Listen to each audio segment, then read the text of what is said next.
and were a real pain in the ass. I mean, like, just horrible people in some cases, very difficult to work with, wasted a lot of time on the phone, pretty much tried to milk as much as they could from you at no cost. They started to go away because you were too expensive for them.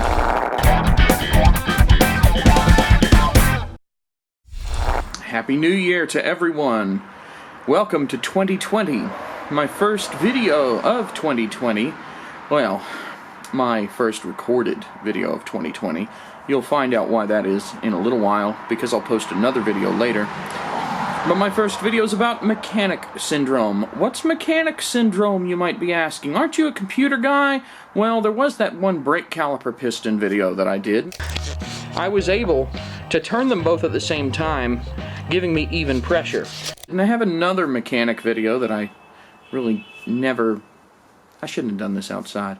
That I never really posted, but I really should put that together. But no, mechanic syndrome is actually something that doesn't really have anything in particular to do with mechanics. Mechanic syndrome is the term that I've given to what happens in the minds of the customers when they go to a bad service provider and are treated poorly in some way, whether the service provider necessarily did anything wrong or not in some cases, which I will also get to. But in general, when a customer is not treated well or perceives such, and they take that cynicism to the next service provider, the problem really is that they walk in and they think that this guy's gonna screw me the same way the last guy screwed me. So I've got to really be on my toes and grill these people. And fortunately, in my business, the way that I talk about what I do, I have not had a major problem with customers getting the idea that I'm going to screw them over. I speak generally pretty confidently about what I do. I've been doing it for a long time. I'm a little awkward because just the way that I am, I'm a little awkward. Come on, you've seen my videos, right? I'm a little awkward, but I'm very knowledgeable and I speak with confidence. So it tends to build confidence in the minds of the customers.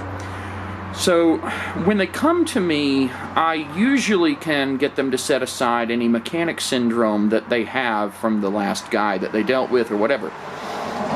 But I have had instances where people have gone to someone else. There's another guy in town who went to high school with half the town, and everybody knows him, but he charges a large amount of money to do the same thing that I do, and as far as I can tell, he doesn't do as good of a job, and sometimes... I mean, he just doesn't do as good of a job. End of story.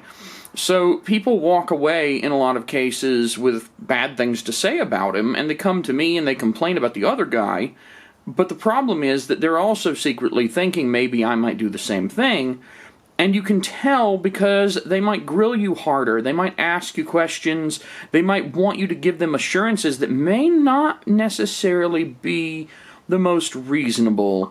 Like, if I'm not happy with it, will you give me my money back? Well, if I do the job right, you don't need to get your money back.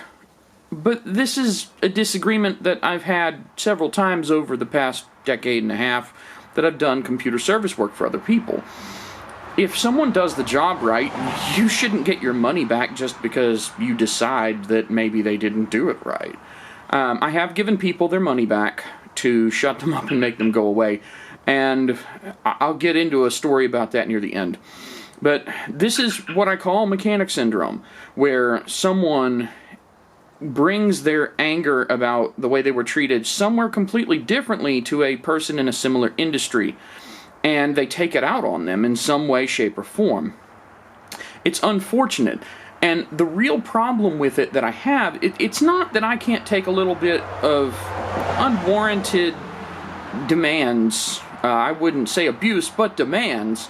The problem becomes that I am evaluated through the lens of some other idiot who doesn't do his job right, who treats people poorly. Other people look at me and assume that I'm going to be like that guy. I'm not like that guy, but it doesn't matter whether I'm like that guy because I'm in the same business as that guy. That's what bothers me. These people who don't do their job properly bring the whole business down. and I can't stand it. I don't like being evaluated by standards that some schmuck down the road set. You hire some fly-by-night computer technician on Craigslist who is really just a college kid doing it for beer money, or who is some guy that just does it because it's a quick, easy way to get a buck, and he's got a Windows installation disk. You know, you might nuke all your pictures, and, oh, I'm sorry, all the pictures of your dead mom? Oh, yeah, they're gone now. You should have backed up your data. Sorry about that. You know, that kind of treatment. But people come to me, and they worry I'll do the same thing to them. And I have a problem with that. These people are leeches on the business that they're in. Mechanics have to deal with it, computer people have to deal with it, but I think it extends to any service industry. I call it mechanic syndrome, and I hate it. What's the solution? There is no solution. There will always be some jackass who pretends that he knows what he's doing, screws over someone, and that person brings that pain and baggage to your doorstep as a good provider and dumps it all off on you. The best thing you can do to combat it is to not live up to the expectations that have been set by the bad guy. Be a good service provider. Always try to treat your customers well. Always be respectful. Always project a display of confidence in what you do, especially if you know you're good at what you do. You should seem like you're good at what you do.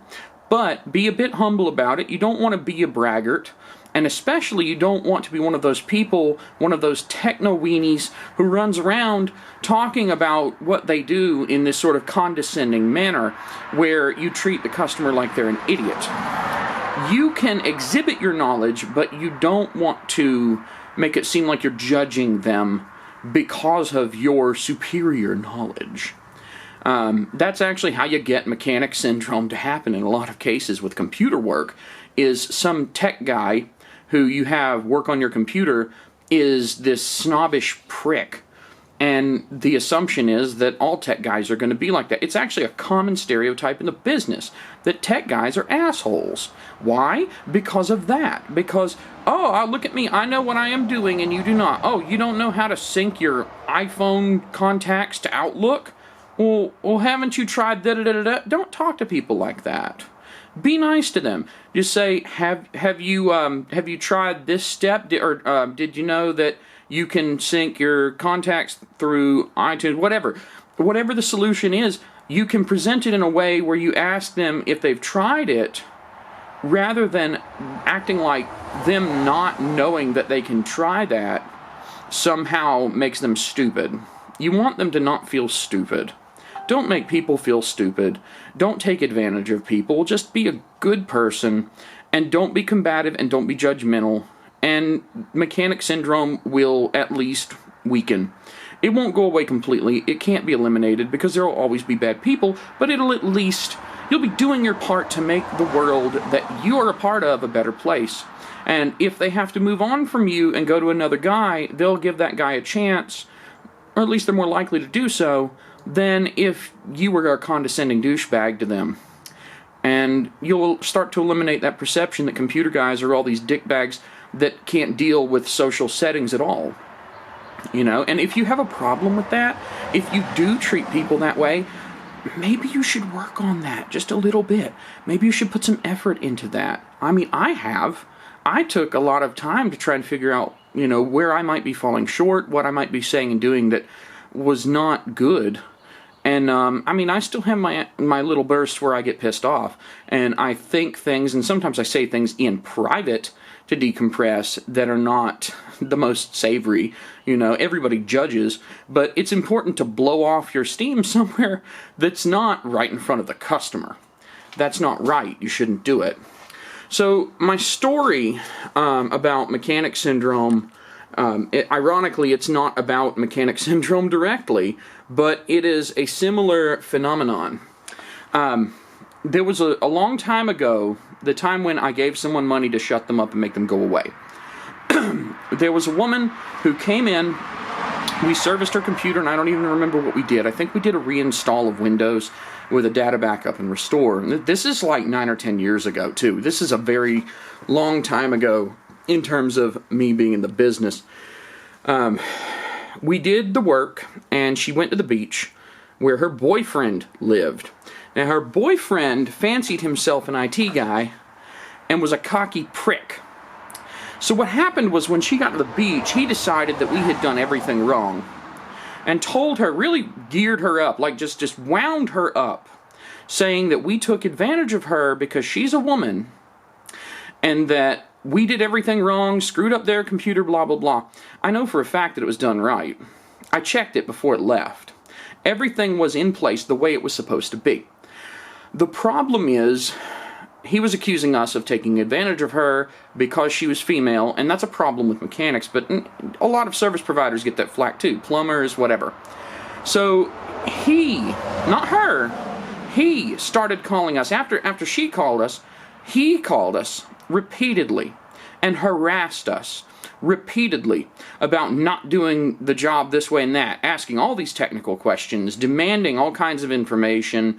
When we told him things like, we have our own software that I wrote in-house to do Windows installation, backup, and restore work, he was confused by that, and he thought that just made it more shady. And by the way, I do actually have a thing called the Tritech Service System that I've spent a long time writing that lets me do Windows installation, backup, and restore work a whole lot better, more reliably, and faster than Big Boy down at the beach with his Windows installation disk would ever be able to do it. So this harassment went on for some time, and I don't know, maybe the 5th or 6th phone call from this total jerk, we got tired of it, and we said, look, you know what, come up here, or send her up here, and we'll give you your money back. If it's that big of a problem and you aren't going to leave us alone, come up here, and we will give you a full refund. And the woman came back up there, I don't know, a day or 2 or 3 or whatever later, and we gave her her money, and she walked out, and we never heard from either of them again. Now, the reason that I would do stuff like this is because if you take the money out of the equation, then you don't run the risk of getting nasty reviews posted anywhere. You don't really run the risk of anyone talking trash because they didn't lose any money on the deal. When the money's out of the equation, there's the obligation, or I don't know how to explain it clearly right now, but when you take someone's money, you're taking something from that person. You are taking of them, and the assumption is they got something of value from you that is equivalent to the amount of money that you took. Well, the problem with this is that if they perceive that they did not get that value, then they're going to have a problem with you, and they're going to do what they feel is right and just to exact their equalization of that lost value. If you take the money out of the equation, now they haven't actually lost anything but some time, which no one thinks about. And that, it does kind of cut off people who are going to talk trash about you. But today, I would not do that. Today, I would never give someone a refund for a job I knew was done properly just because their boyfriend called 5 or 6 times. What I would do today is I would politely tell them that the job was done right, we know it was done right, we didn't take advantage of your girlfriend because she's a woman, and that he needs to stop calling us and asking us questions unless he's going to pay for it. That we're not giving him a refund, and that the job was done right and he can enjoy his fixed computer.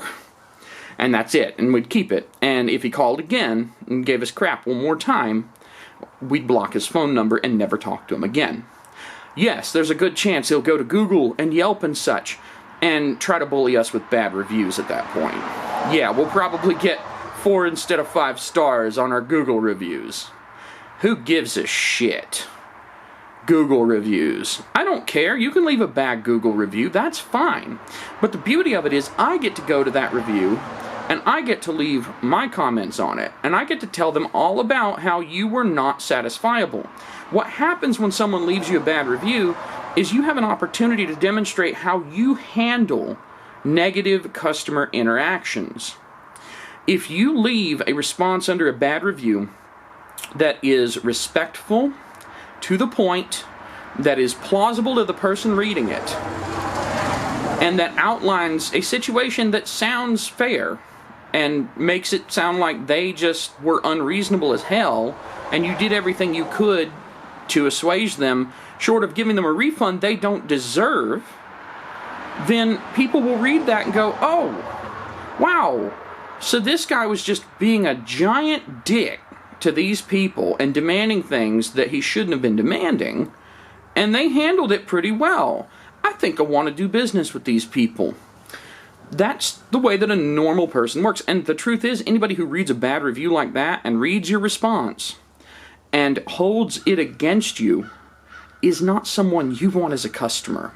There is such a thing as a low-value customer. There is a customer that basically burns you in the same way you might make them feel burned. You have to pick your customers in the same way customers pick you. For example, I used to charge a very low rate, which I won't disclose, when I first opened my computer repair shop, and I increased that rate. It was a substantial increase in that rate. And what ended up happening when I increased my rate was that these customers who didn't want to spend any money and were constantly trying to get us to go down even further on price, and were a real pain in the ass. I mean, like, just horrible people in some cases, very difficult to work with, wasted a lot of time on the phone, pretty much tried to milk as much as they could from you at no cost. They started to go away because you were too expensive for them. People who pay more money for a service typically are also better customers.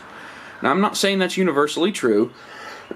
There are people who do not pay a lot of money but still are good customers. But in general, the kind of people who are going to respond to lower prices in your service industry are usually also the kind of people that you don't want to have as customers, because they will cost you more in burnt time and possibly even money, because they may pressure you into giving a refund or some sort of compensation. You just don't want them. So don't be afraid to raise your prices. Anyway, this video has gotten way longer than I ever intended for it to be. So I'm going to cut it off here, but I hope that I've explained mechanic syndrome and some of the things surrounding it better. And I hope that I've inspired you, especially if you are someone who's prone to the behaviors that bring about mechanic syndrome, to improve yourself and your offering and to treat people in a better way. I think that this is a great foot off which to set the year 2020 on. That is the worst grammar I've ever used. But hey, yeah, 2020, thoughts for 2020, do better, improve, be excellent to each other. This is Jody Bruchon, signing off. Hats off to you for a wonderful 2020.